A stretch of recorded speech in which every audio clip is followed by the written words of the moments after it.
aujourd'hui dans la petite ville de Mâcon pour vous parler d'une pêche particulière, à savoir la pêche à la bolognaise. Il y a une rivière absolument extraordinaire qui coule ici, la Saône, qui est une rivière avec un cheptel piscicole très important de poissons blancs, des brèmes entre autres, les gardons. Alors qu'est-ce que la pêche à la bolognaise? Tout d'abord, c'est une pêche au coup. Une pêche au coup qui va se pratiquer plus particulièrement dans les courants, avec une canne de 6 à 8 mètres, avec des anneaux. Le but étant de prospecter des zones de pêche qui le sont difficilement avec une canne traditionnelle. En effet, on va propulser la ligne et donc on va pouvoir atteindre des distances de pêche de l'ordre de 20 à 30 mètres. Alors, c'est une pêche qui se pratique plus particulièrement dans les courants, ou tout du moins qui est beaucoup plus efficace dans les courants, car on a un bras de levier plus important par rapport à une autre pêche au moulinet, à savoir la pêche à l'anglaise. Alors, sur ces cannes, on y adjoint bien sûr le moulinet et une ligne presque équivalente aux lignes que l'on peut utiliser avec une canne traditionnelle, si ce n'est qu'elle va être un petit peu plus volumineuse pour pouvoir la propulser. Voilà, on verra tout à l'heure plus en détail la confection de ces lignes. On va pratiquer cette pêche plus particulièrement dans le courant, ici dans la Saône. Donc la ligne en place, le flotteur va se déplacer sous l'effet du courant. Il va falloir que l'on freine sa dérive pour essayer de faire passer l'hameçon en premier sur le fond et non pas les plombs. Si on freine le flotteur, la ligne sous l'effet du courant, les plombs vont légèrement se soulever et bien évidemment l'hameçon va couler le premier dans le sens du courant. Alors c'est très important parce que les poissons sont toujours face au courant. Et bon, vous comprenez aisément que si on faisait l'inverse, ils seraient en contact avec les plombs en premier, plutôt qu'avec l'hameçon éché de l'asticot. Pour ce faire, il va falloir que l'on contrôle la dérive de la bannière.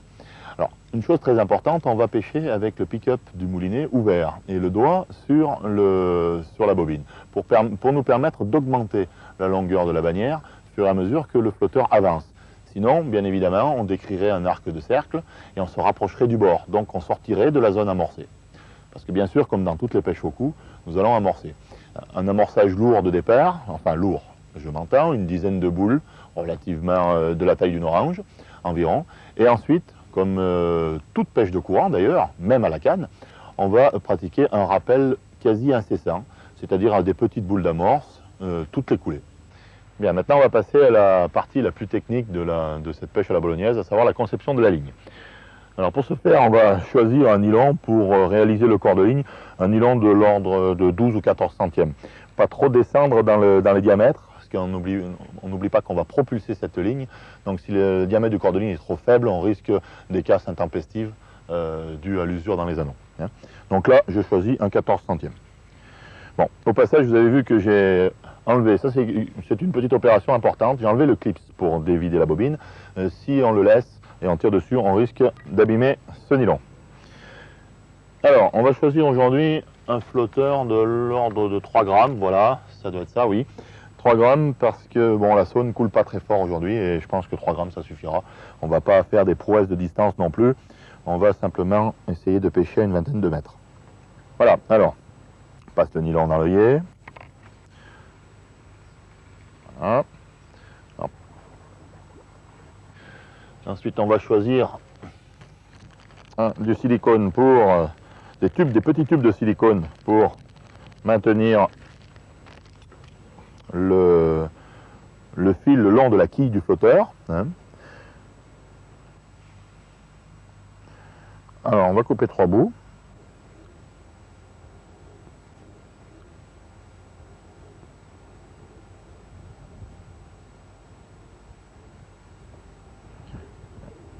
Voilà. On va enfiler le silicone. Voilà pour le premier.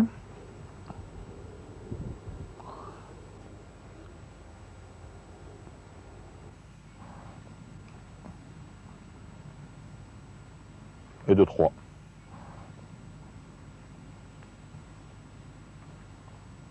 La quille du flotteur étant relativement longue, pour le rendre plus stable, il vaut mieux mettre 3 silicones pour tenir le nylon.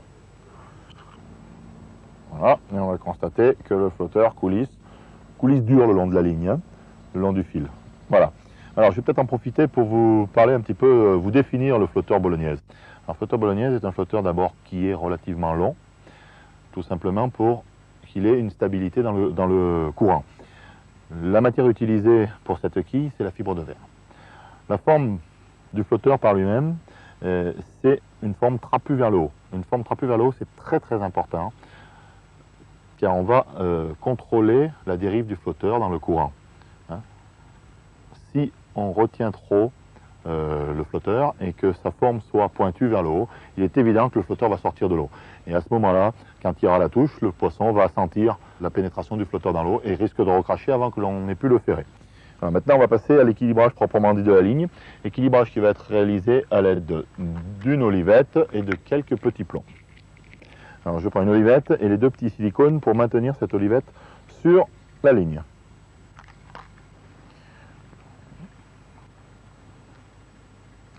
Alors, comme pour le flotteur, on enfile d'abord les silicones.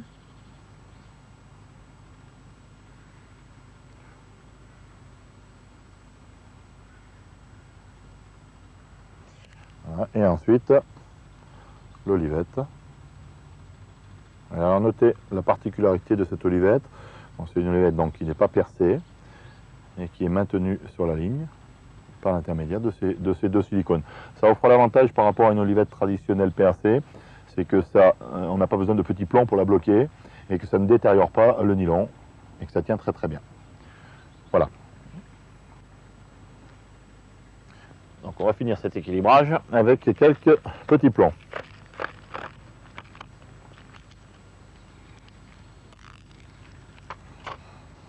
Voilà. Alors, ce sont des plombs mous, très mous d'ailleurs, que l'on peut serrer à la main et qui ne détérioreront pas le nylon. Alors, 1,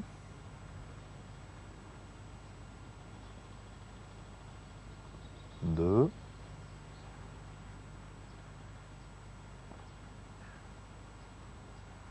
et 3. Bon, là, on va déjà voir ce que ça donne au niveau de l'équilibrage. Ah, l'équilibrage est presque bon. Donc un tout petit plomb, vous voyez encore un petit peu du flotteur qui sort de l'eau. Donc il faut l'équilibrer jusqu'à ras de l'antenne. Alors on va rajouter un tout petit plomb. Le plus petit que je possède. Et là, je pense que ça sera parfait. Voilà. Voilà, dernier petit test. Équilibrage parfait. Équilibrage parfait, ça veut dire au ras de l'antenne, le corps du flotteur complètement immergé.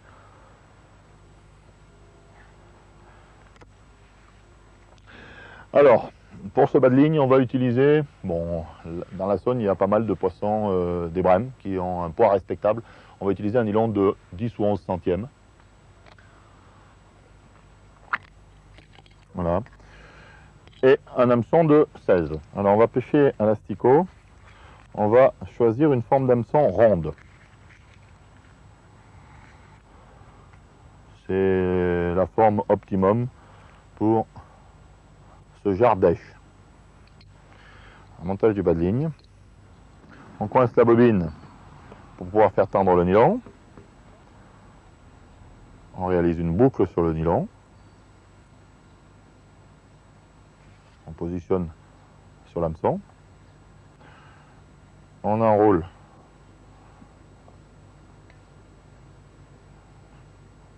le petit brin autour du bas de ligne et de la hampe de l'hameçon.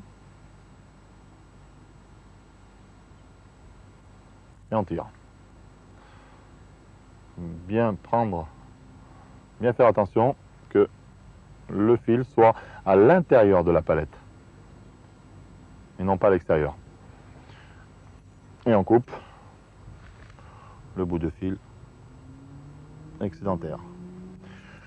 Voilà. Alors, longueur du bas de ligne environ 40 cm. Voilà, on va utiliser un système de raccordement du bas de ligne sur le corps de ligne qui s'appelle boucle dans boucle. Alors pour ce faire, eh bien, on fait une toute petite boucle, la plus petite possible, sur le bas de ligne. Pareil, on coupe le bout de fil qu'il y a en trop. Voilà. Et ensuite, on réalise une boucle aussi sur le corps de la ligne.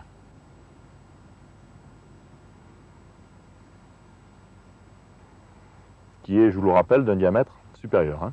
Voilà. Je reprends mon bas de ligne, bouclé. La boucle. Je passe, pour faire un nœud plat et qu'il n'y ait pas d'angle entre le bas de ligne et la ligne, je passe la boucle du corps de ligne à l'intérieur de la boucle du bas de ligne. Je tiens les deux et je vais repasser l'hameçon dans la boucle du corps de ligne. Voilà, comme ça je vais réaliser un nœud boucle dans boucle mais plat. Vous voyez? La boucle et on tire et voilà. Il me reste à positionner les plombs. Alors d'abord le plomb de touche que l'on va descendre au niveau de la boucle, du raccord de bas de ligne. Ensuite une vingtaine de centimètres plus haut les trois petits plombs. Et ensuite encore 20 ou 30 cm un petit peu plus haut l'olivette. Alors bien sûr ces distances là vont varier pendant la pêche suivant que les touches sont rapides ou plus ou moins lentes. Si les poissons sont difficiles, on va augmenter ces distances. Si les poissons deviennent plus faciles, eh bien on va diminuer ces distances. Voilà, notre ligne est quasiment terminée.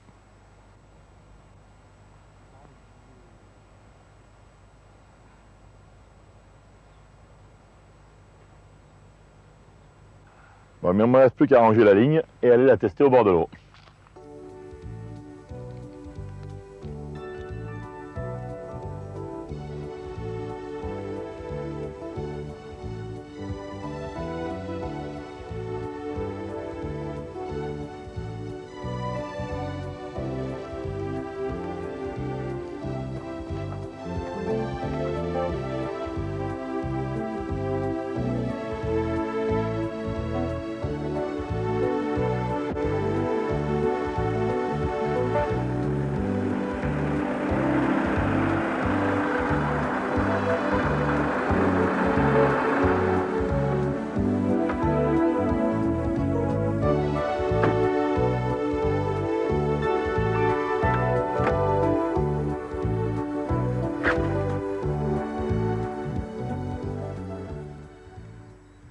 Nous allons commencer par faire l'amorce. Comme dans toutes les pêches, il va falloir que l'on attire le poisson sur le coup.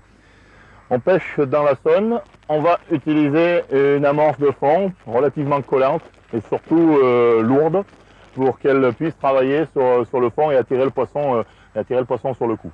À cette amorce, je vais rajouter d'ailleurs un petit peu de terre pour l'alourdir encore plus. Alors, là il était réticent, on va l'ouvrir par là. Voilà, je pense que là c'est raisonnable. Alors bien sûr de l'eau.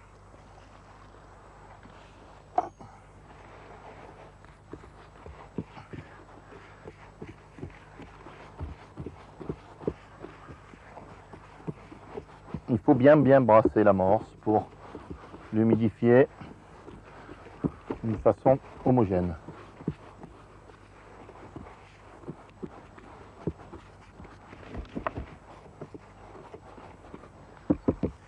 Il en manque un petit peu.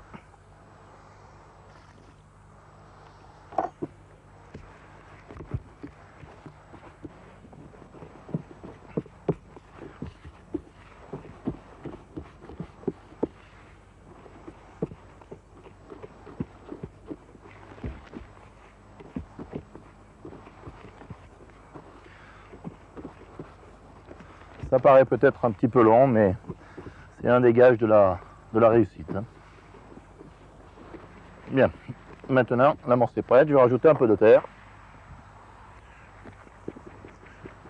On va respecter environ une proportion de l'ordre de 30%.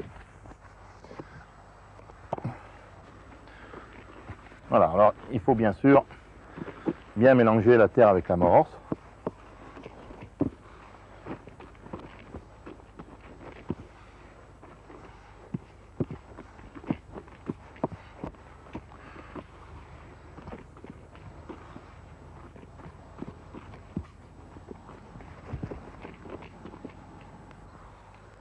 Il semble avoir une bonne texture.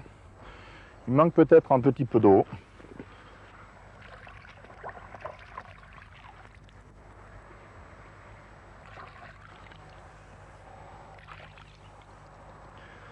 Voilà.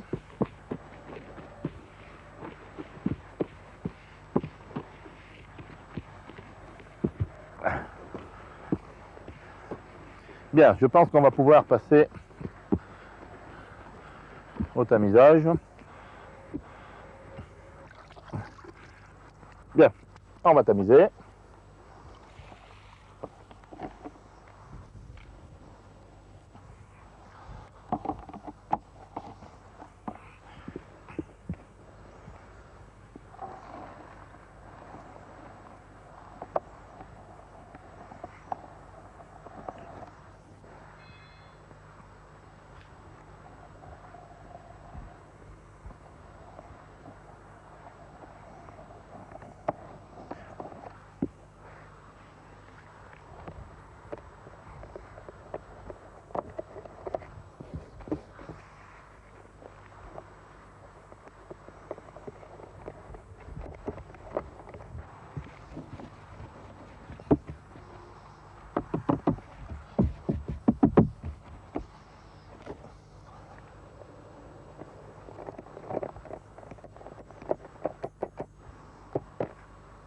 Voilà. C'est très bien. Ce qui ne gâche rien, elles sont très bon. Voilà.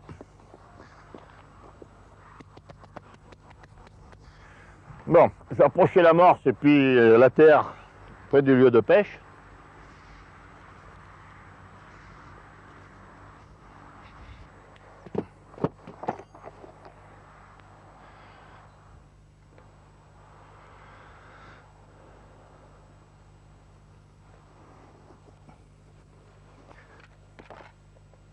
Voilà, on va choisir une ligne de 5 grammes qui a préalablement été montée à la maison.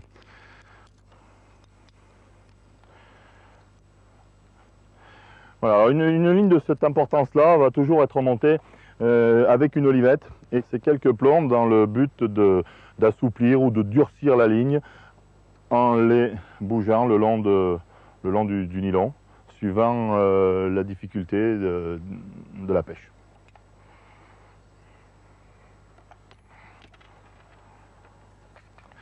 Voilà, alors bien sûr, une canne avec une canne de 6 mètres, ce qui est la longueur la plus utilisée dans la technique bolognaise. Bon, ici, ça ne pose aucun problème puisque les fonds sont de l'ordre de 4 mètres. Alors, on va passer le fil du moulinet dans les anneaux.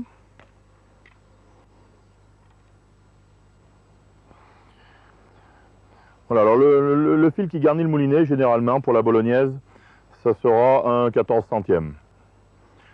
En ce qui concerne le corps de ligne par lui-même, on va utiliser un fil de 12 centièmes.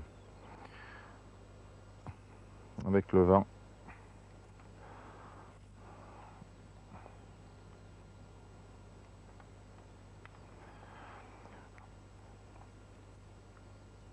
Pour raccorder le corps de la ligne avec le fil venant du moulinet, on va utiliser un nœud plat. Voilà.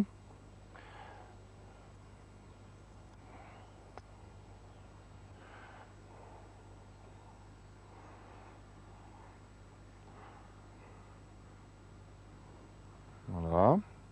Donc les deux fils parallèles.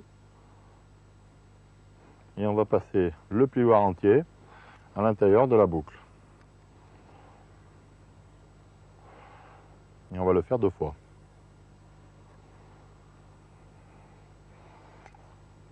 le fil sortant du moulinet, idem, 2 fois à l'intérieur de la boucle, et ensuite on va serrer.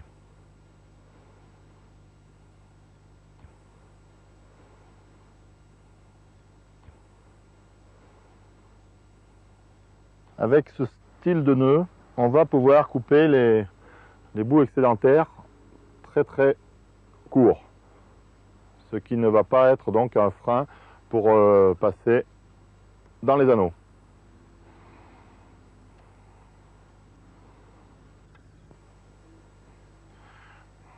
Voilà.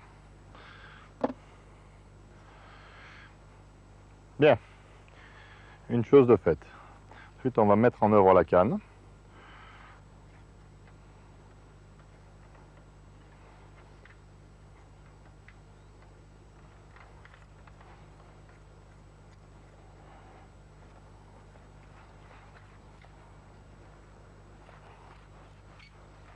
C'est important de respecter l'alignement des anneaux pour qu'il y ait une meilleure glisse du nylon. Voilà.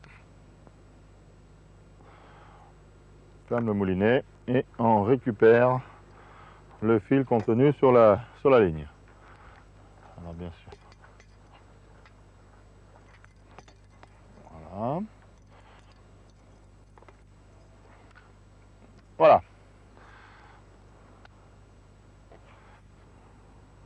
On va passer à une opération très importante qui constitue le sondage. Je vais d'abord pré-régler ma ligne puisque je sais qu'il y a à peu près 4 mètres d'eau. Voilà.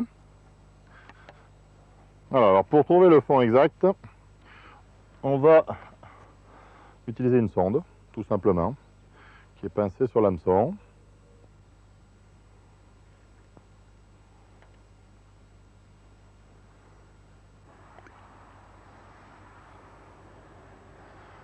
Bon, le flotteur disparaît. La ligne, il manque un petit peu de fond.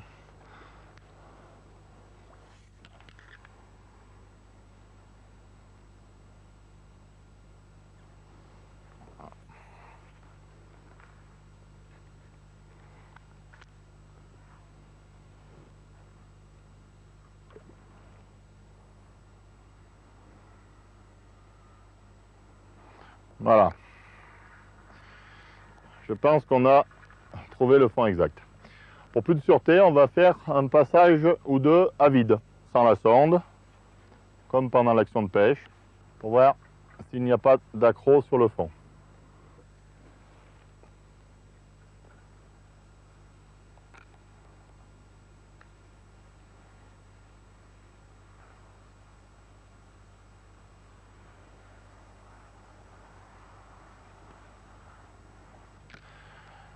Bon, maintenant on va pouvoir passer à l'amorçage.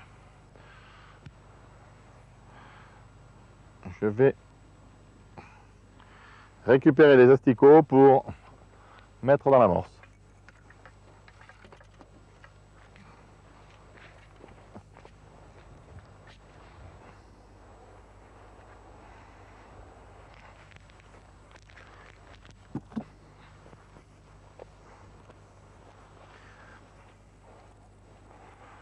Voilà, alors des petits asticots pour mettre dans l'amorce et quelques gros asticots plus gros pour mettre au bout de l'hameçon.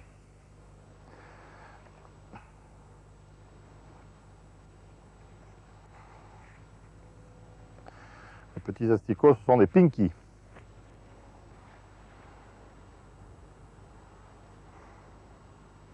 Alors, pinky rouge, pinky jaune et quelques casters de pinky.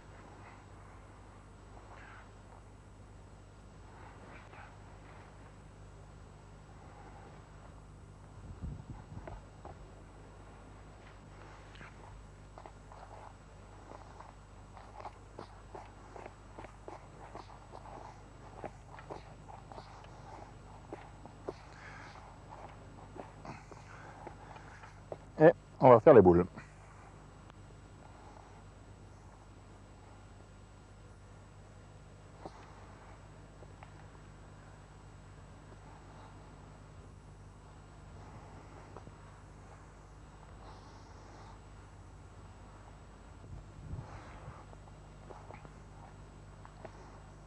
les boules les plus serrées possibles pour qu'elles se délitent tout doucement au fond, sous l'effet du courant. Bon, maintenant on amorce. Alors, il faut essayer d'être le plus précis possible.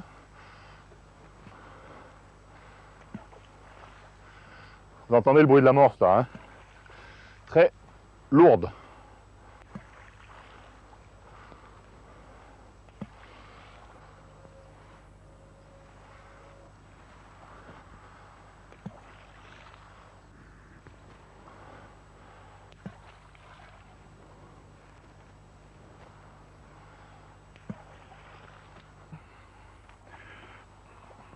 En mettre une dernière un peu moins serrée, qui sera attractive tout de suite. Voilà. Cette boule a explosé, elle était moins serrée, elle va se déliter plus vite sous l'effet du courant et elle va aller chercher les poissons en bas de coulée rapidement. Bon, alors on a sondé, on a amorcé, on va passer aux choses sérieuses. 2 asticots panachés, un asticot rouge et un asticot blanc.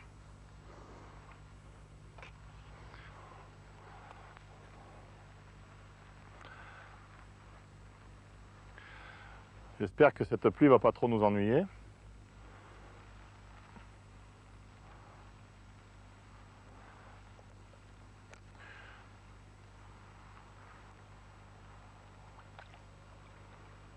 Faut contrôler la ligne, essayer de freiner un maximum la dérive du flotteur.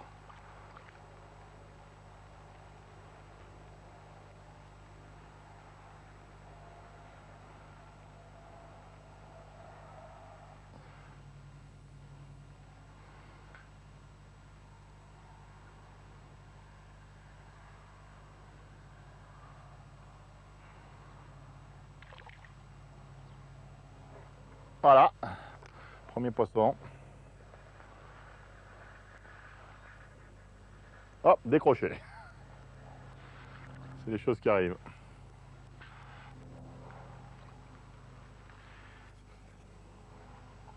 Il a abîmé les asticots, il faut que je les change. On va varier le menu. Là, je vais mettre 2 asticots rouges. Alors, un asticot, une partie un peu plus large et une partie un petit peu plus pointue. Alors, on va le piquer sur sa partie la plus large. Mais on va pas le transpercer, l'empaler. On va juste piquer à sa base pour qu'il puisse bien bouger.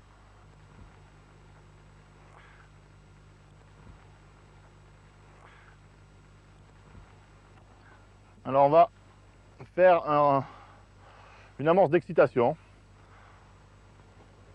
On appelle ça rappeler. Étant donné qu'il y a du courant, encore une fois, on va essayer d'entretenir le coup en jetant une petite boulette d'amorce à toutes les passées. Alors vous remarquerez que je pêche avec le pick-up du moulinet ouvert et le doigt sur le fil pour me permettre d'augmenter la longueur de bannière sortie pour que ma ligne ne décrive pas un arc de cercle, mais qu'elle fasse une coulée bien parallèle à la berge et donc dans la zone amorcée.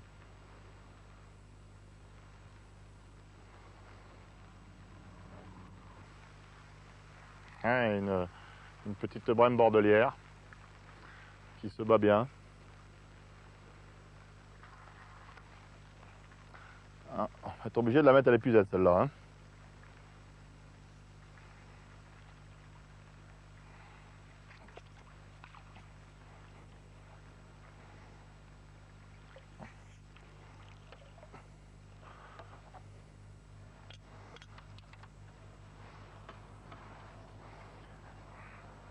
Ah, ça laisse présager une belle pêche. À la avalée, je vais être obligé d'utiliser le dégorgeoir sans lui faire mal. C'est une brème bordelière, une brème blanche. Ça vient guère plus gros que 1 kg environ ce poisson-là.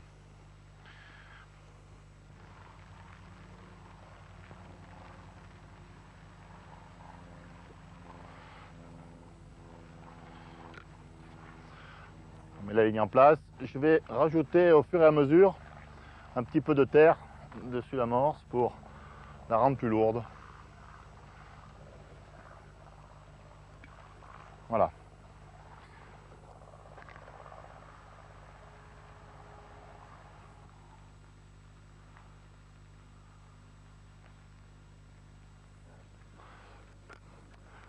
Je pense que j'ai un peu trop de fond.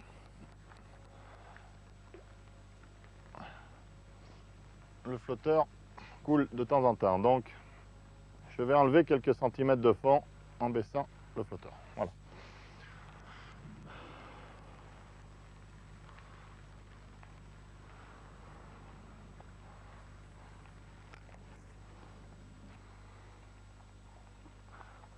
Alors, un petit peu de terre avec de l'amorce.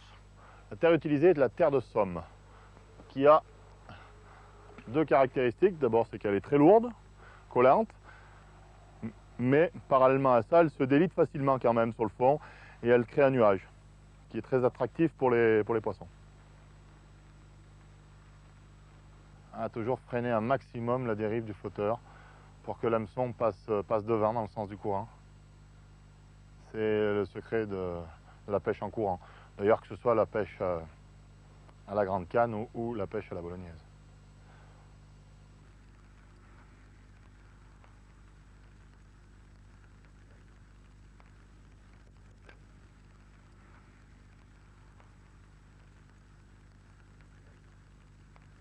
Une touche et le poisson est pris, mais c'est un tout petit poisson. Tout petit poisson. Oh, c'est très rare avec cette technique de pêche. Hein. C'est une ablette. En principe, les ablettes ce sont des poissons qui mangent en surface. Mais là, à mon avis, elle a dû suivre la boule d'amorce et c'est pour ça que j'ai pris ce poisson sur le fond. Une belle ablette. On va rajouter un petit peu d'asticot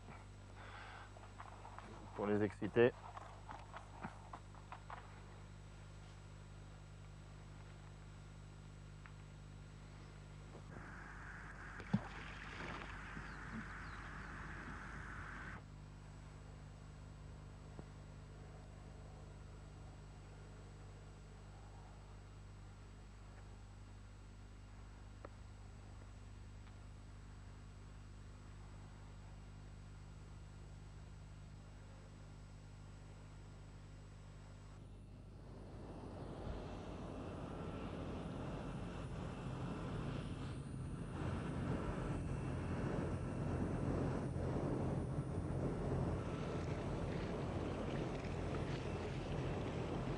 Voilà un poisson.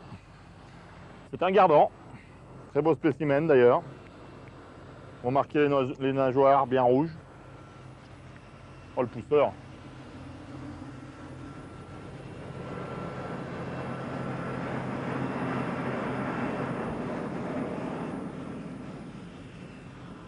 Voilà donc ce gardon. Environ 150 grammes. À ce sujet, vous voyez que je conserve le poisson dans une bourriche, très grande d'ailleurs, c'est pas dans le but de la remplir, mais dans le but de les conserver. C'est une bourriche qui est en nylon, ça me permet de ne pas écailler le poisson, et ensuite éventuellement de le remettre à l'eau après la partie de pêche dans de très bonnes conditions.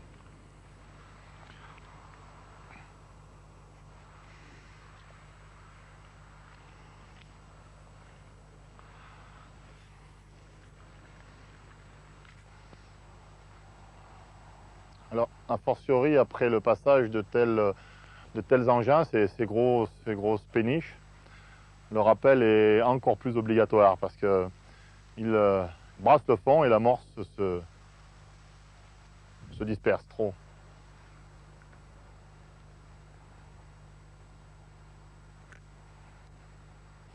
C'est vraiment très timide. Hein.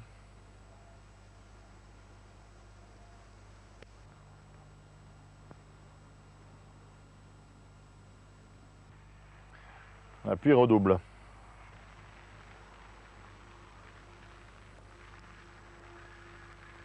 Ah. Je ramène une cochonnerie. Les aléas de la pêche. Une branche.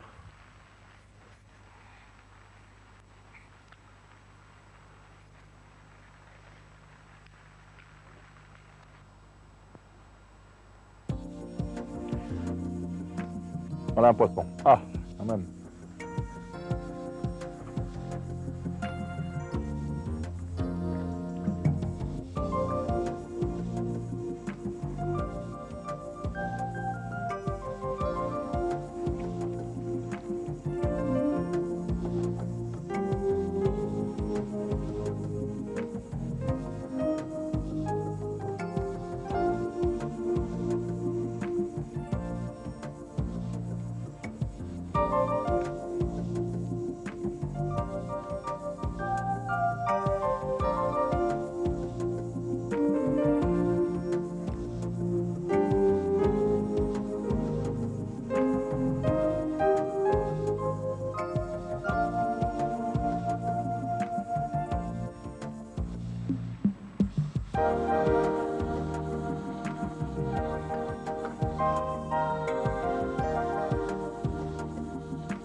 Et voilà.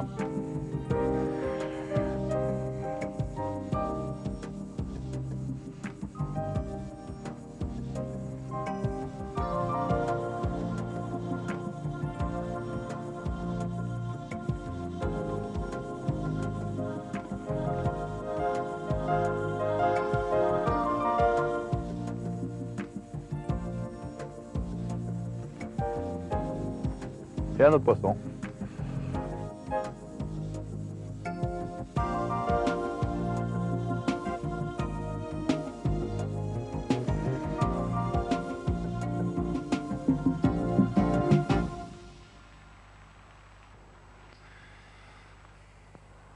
On va sortir les poissons de l'eau. Pas très bien marché aujourd'hui.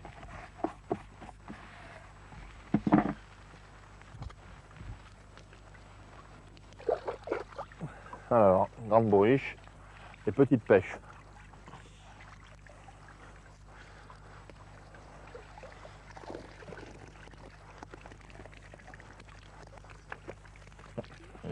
Le plioir.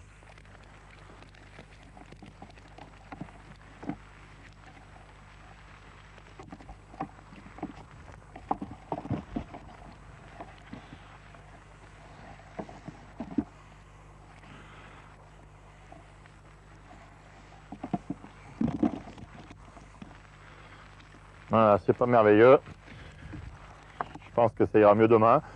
Donc quelques brèmes, un gardon et une petite ablette. Alors.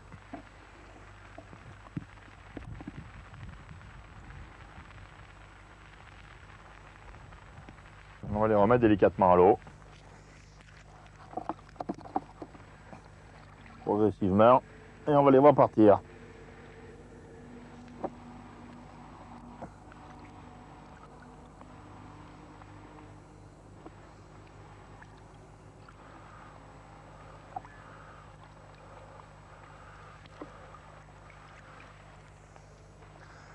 Et voilà.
Alors, toujours la sonde.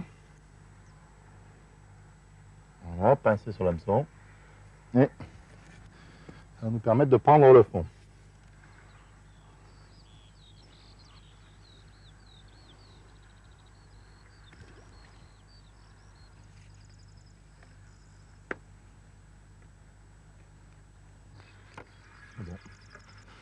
Bon. Aujourd'hui, on va utiliser un petit peu de fouillis. C'est un minuscule verre de vase que l'on rajoute dans l'amorce.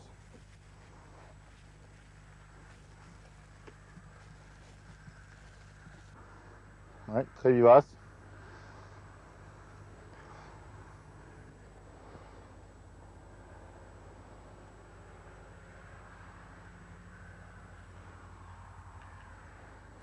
Voilà, bien réparti uniformément à la surface.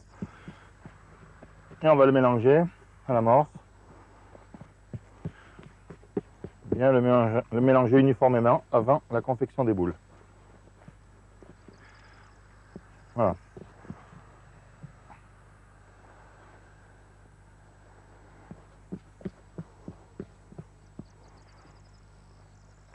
On va faire une dizaine de boules, de la grosseur d'une orange.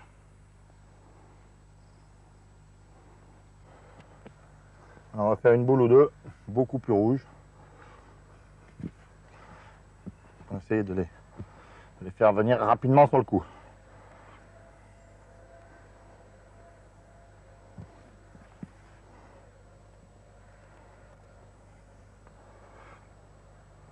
Neuf et une dixième. Alors maintenant on va repérer la distance d'amorçage avec la ligne. Voilà. Et on va pouvoir amorcer.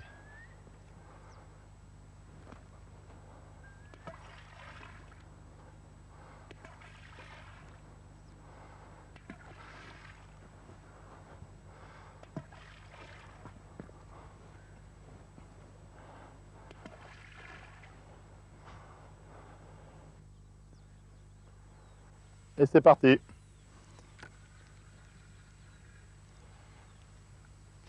Alors, le pick-up bien ouvert, le doigt sur le fil, toujours, et on contrôle la dérive de la ligne.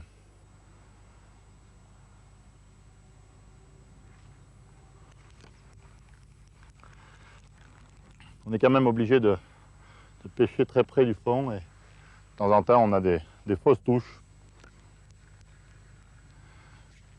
dues à la végétation sur le fond.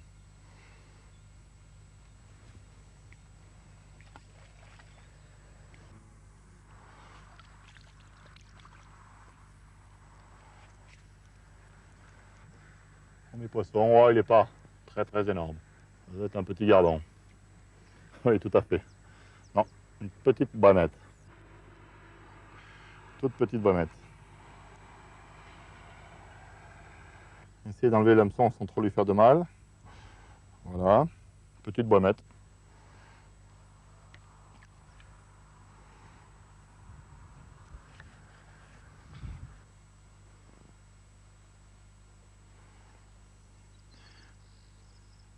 Et un deuxième bien vigoureux.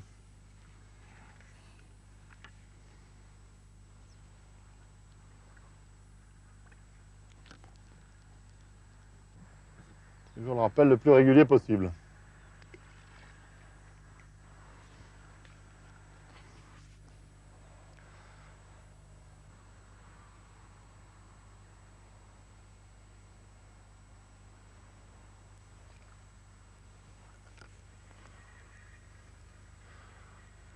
Voilà un autre. Pour l'instant, ce sont des poissons très modestes. Oh oui, c'est même on fait presque dans l'alevin là. Très petite plaquette. Je pense qu'il y a un peu le fait du fouillis. Hein. C'est vrai que le fouillis fait rentrer les poissons plus vite sur l'amorce, mais par contre, attire souvent, oups là, oui, elle est allée se baigner dedans, attire souvent des poissons plus petits au départ. Jusqu'à présent, je pêchais au verre de vase.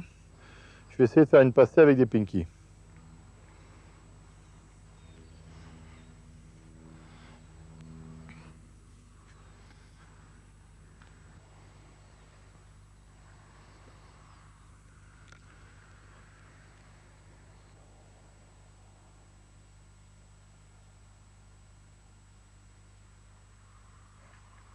Voilà un beau poisson. Très beau poisson. Oui. Oui. À mon avis, c'est un hybride. C'est un poisson qui est croisé entre une brème bordelière et un gardon. C'est un poisson qui a une très bonne défense. T'es obligé de le mettre à l'épuisette celui-là. C'est pas la peine d'utiliser le dégorgeoir.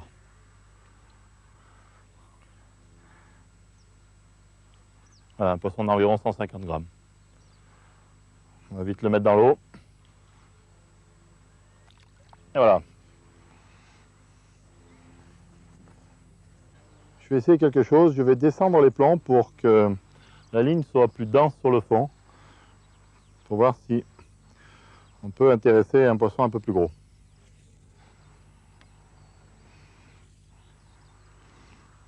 Alors, j'enlève 3 plombs de la cendrée massive et je descends un plomb supplémentaire en plomb de touche.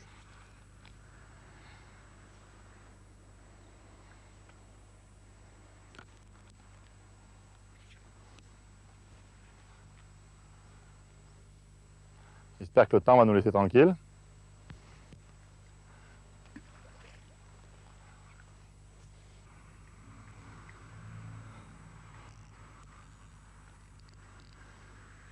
Très très beau poisson.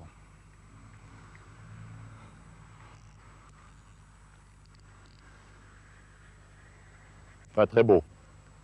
Plus beau que ce qu'on a pris jusqu'à présent.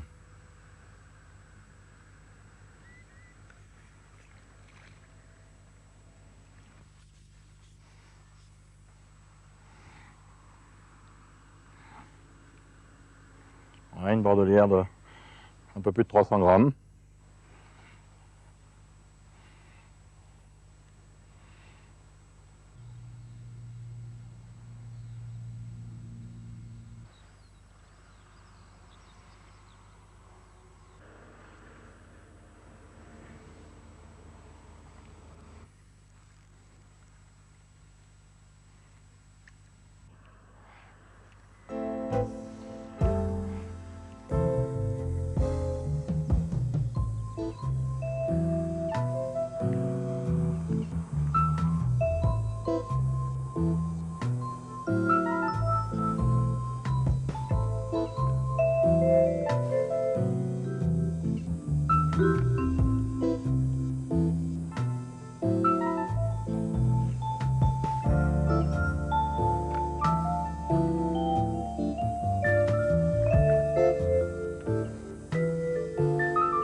Comme au cinéma.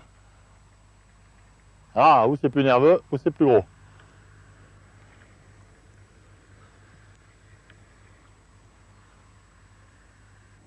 Ah non, c'est nettement plus gros.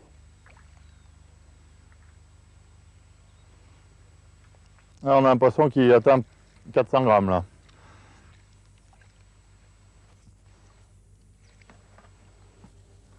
Oh oui, bien tassé. Voilà, c'est un Toujours une brème bordelière, mais beaucoup plus épaisse. Voilà. Bon, ça veut dire un beau spécimen.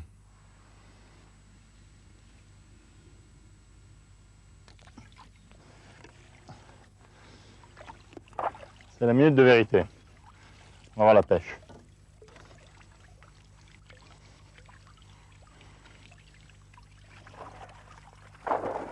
Ah ouais. Il y a quand même quelques individus. Oui. Pas loin d'une dizaine de kilos, je pense.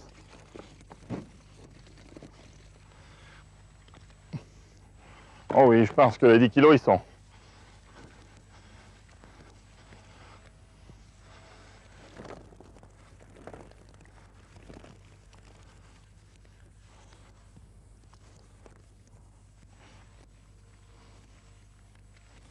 Voilà, principalement des brèmes bordelières.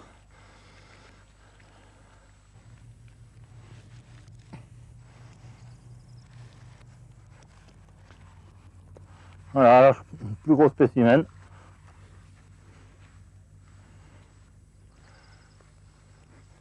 La seule brème franche que l'on ait faite. Tout le reste, des brèmes bordelières. Et quelques hybrides.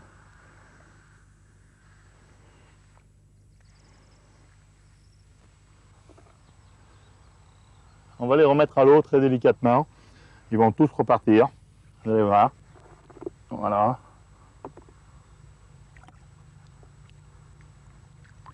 Effectivement, rien n'empêche d'en prélever quelques-uns pour la friture, mais en aucun cas il faut gaspiller les poissons, les ramener chez soi pour en faire des trophées, et ensuite, si on n'en a pas l'utilisation, et ensuite les mettre par exemple sur les tas de fumier, comme on a pu malheureusement le voir si souvent. Hein.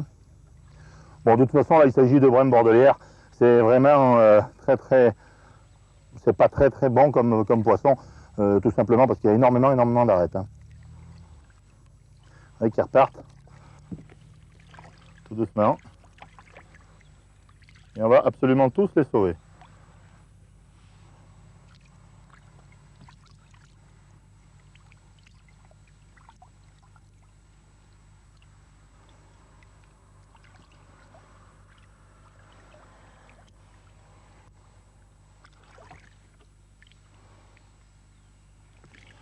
Vous voyez, ils sont tous très heureux de retourner dans leur milieu.